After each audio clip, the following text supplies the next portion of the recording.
ایک تو حسینی فکر یہ ہے جتنی بڑی آزمائش آ جائے اس میں جو بندہ ثابت قدم رہے اور اللہ تعالیٰ پر بھروسہ رکھے وہی حسینی ہے، وہی حسینی فکر کا علم بردار ہے۔ جتنی بڑی آزمائش آ جائے جو بندہ حق پہ ڈٹا رہے، حق بات کو نہ چھوڑے، وہی حسینی فکر کا علم بردار ہے، وہی حسینی مشن کا علم بردار ہے۔ اور حسینی فکر ہے کیا؟ حسینی فکر یہ ہے کہ وقت کے یزید کے خلاف کھڑے ہونے کا نام حسینی فکر ہے۔ وقت کا یزید کون ہے؟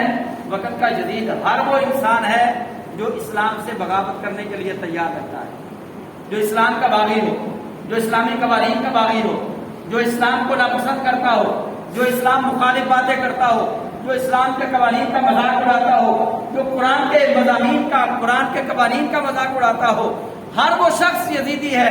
کیونکہ یزید نے کربلا کے میدان میں اپنے سپاہیوں کو جو احکامات جاری کیے ان میں پہلا حکم تھا ہی یہ کہ اللہ کے قرآن کے قوانین کا مذاق اڑایا جائے، اللہ کے قرآن کے قوانین کی توہین کی جائے۔ اللہ کے قرآن کی وہ توہین کیسے کی گئی؟ اللہ نے میں نے پچھلے جمعے آپ کو بتایا، وہ آیت پڑھ کے سنائی۔ اللہ فرماتا ہے قُلْ لَا أَسْأَلُكُمْ عَلَيْهِ أَجْرًا إِلَّا الْمَوَدَّةَ فِي الْقُرْبَىٰ۔ اللہ نے قرآن پاک کے اندر نبی پاک صلی اللہ علیہ وسلم کی آل کی محبت کو واجب قرار دیا ہے۔ یہ نبی پاک کی ڈیمانڈ نہیں تھی کہ اِلَّا الْمَوَدَّةَ فِي الْقُرْبَىٰ، حضور کی ڈیمانڈ نہیں ہے، یہ اللہ کی طرف سے لفظ قل پہلے آیا، حکمن کہا گیا قُلْ لَا أَسْأَلُكُمْ عَلَيْهِ أَجْرًا إِلَّا الْمَوَدَّةَ فِي الْقُرْبَىٰ۔ محبوب یہ آپ کے پاس مال و متاع لے کر آئے ہیں، انہیں کہیے کہ مال و متاع اٹھا لیں، اگر کچھ دینا ہے تو میری آل کے ساتھ محبت کرنا، میرے قریبیوں سے محبت کرنا، میرے قریبیوں سے محبت کرنا۔ میدان کربلا کے اندر یزید نے جو احکامات جاری کیے ان میں قرآن پاک کی توہین کس طرح کی گئی کہ یزید نے آل رسول کے مخالف ایسے لوگوں کو بھیج دیا کہ جن لوگوں پر قرآن نے اس وقت اثر نہ کیا جب حسین بن علی وہاں کھڑے فرما رہے تھے۔ آپ نے فرمایا تمہیں معلوم نہیں کہ اذان کے اندر میرے نانا کا نام آتا ہے، یزید کے نانا کا نام نہیں آتا؟ فرمایا تمہیں معلوم نہیں کہ میرے نانا جی نے منبر پر بیٹھ کر کہا تھا کہ مولا میں حسین سے محبت کرتا ہوں، تو بھی حسین سے محبت فرما، یا اللہ جو جو حسین سے محبت کرے تو اس کے ساتھ محبت فرما۔ فرمایا تم نے سنا نہیں تھا کہ میرے محبوب نے کہا تھا، میرے نانا جی نے کہا تھا کہ میری آل کی محبت اور میری آل کی محبت میں گرفتار ہونے والے اسی طرح ہیں جس طرح کشتی نوح میں سوار ہونے والے لوگ ہیں، جس طرح کشتی نوح میں سوار ہونے والے بچ جائیں گے اسی طرح حضور کی آل کی محبت میں گرفتار ہونے والے بھی بچ جائیں گے۔ تو آپ کی ان باتوں کا اثر یزیدیوں پر کیوں نہ ہوا؟ آپ نے خطبہ پڑھا، اس کے اندر قرآن تھا، اس کے اندر نبی علیہ السلام کا فرمان تھا، لیکن ہر ایک چیز کو وہاں پہ چھوڑ دیا گیا، ہر ایک چیز کا انکار کر دیا گیا۔ آپ نے قرآن کی آیات پڑھ پڑھ کے سنائی، آپ نے ان کو بتایا کہ انما یرید اللہ لیذھب عنکم الرجس اہل البیت ویطہرکم تطہیرا۔ یہ یزید کے خاندان کے بارے میں نہیں آئی آیت، یہ ہمارے خاندان کے بارے میں آئی ہے۔ قُلْ لَا أَسْأَلُكُمْ عَلَيْهِ أَجْرًا إِلَّا الْمَوَدَّةَ فِي الْقُرْبَىٰ، یہ ہمارے بارے میں ہی قرآن پاک کی آیت آئی ہے۔ ثُمَّ لَتُسْأَلُنَّ يَوْمَئِذٍ عَنِ النَّعِيمِ، یہ ہمارے بارے میں ہی آیت آئی ہے۔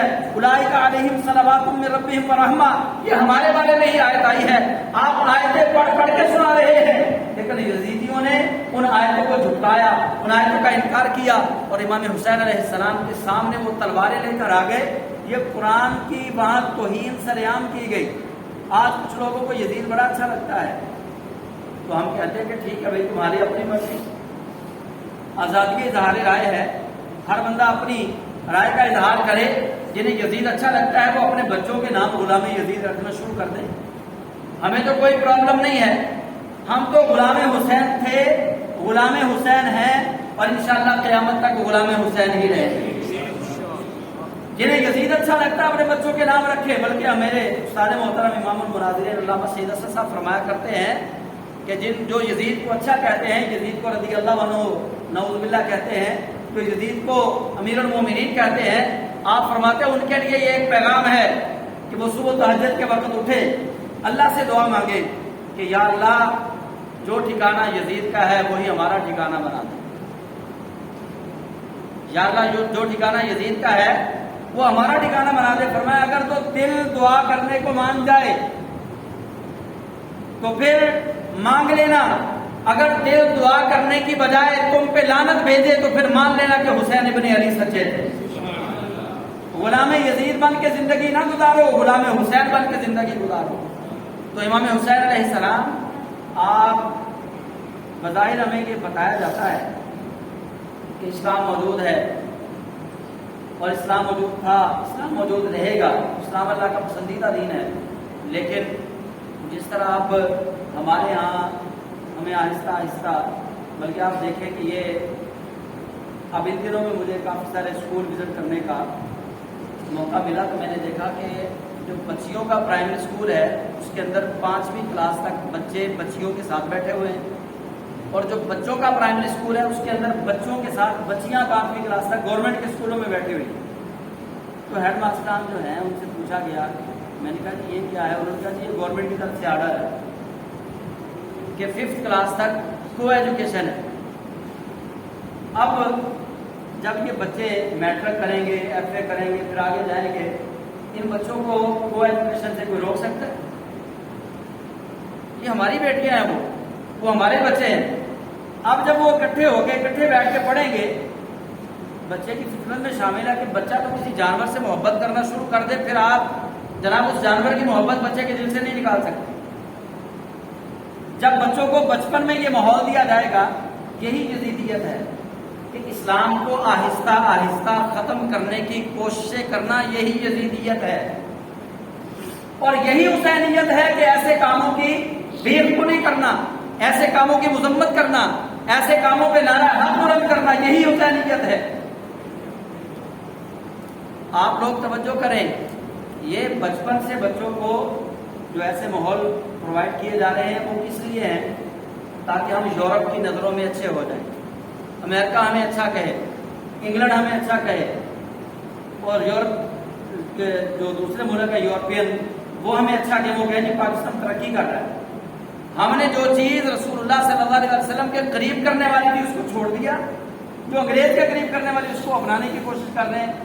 امریکہ اچھا کہے، انگلینڈ اچھا کہے، لیکن اللہ اس کے رسول صلی اللہ علیہ وسلم سے ہم بغاوت کر رہے ہیں۔ تو یہ یزید بھی ایسے ہی افکار کی تعلیم اور ترویج و اشاعت کر رہا تھا، شراب کو عام کر رہا تھا، زنا کو عام کر رہا تھا، کتے رکھنا، سور پالنا، یہ یزید کا عام شوق تھا۔ اور آپ نے شاید دیکھا ہو سوشل میڈیا پہ یا سنا ہو، یہ ادھر گجرات والی سائڈ پہ لوگ حویلیاں، بڑی بڑی حویلیاں بنا کے، یہ بھیرا سرگودا والی سائڈ پہ حویلیاں بنائی ہوئی ہیں، ان میں انہوں نے سور رکھے ہوئے ہیں، کتوں کے ساتھ ان کی لڑائی کراتے ہیں۔ تو یہ ہمارے ہاں سور بھی لوگ پالنا شروع ہو گئے، کتے بھی رکھنا شروع ہو گئے۔ تو یزید کا یہ سب سے بڑا شوق تھا، کتے پالنا اور سور رکھنا، شراب پینا۔ وہ شخص چاہتا کیا تھا؟ وہ لبرلزم کو فروغ دینا چاہتا تھا، آزادی اظہار رائے کے نام پہ، آزادی اظہار خیال کے نام سے وہ جناب ایک ایسا طوفان بدتمیزی پیدا کرنا چاہتا تھا کہ لوگ اسلام سے آہستہ آہستہ دور ہٹ جائیں۔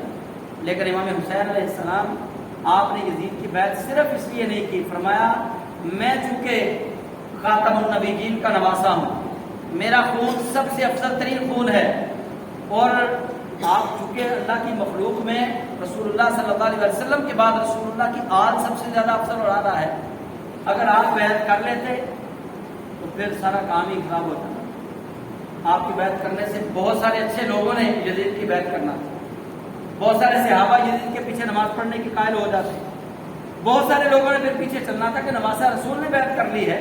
تو امام حسین علیہ السلام نے صرف اس لیے بیعت نہیں کی، فرمایا اگر آج میں نے بیعت کر لی تو بہت سارے لوگ جو ہیں بے راہی کا شکار ہوں گے، بہت سارے لوگ اس کے افکار کو اپنانے کی کوشش کریں گے۔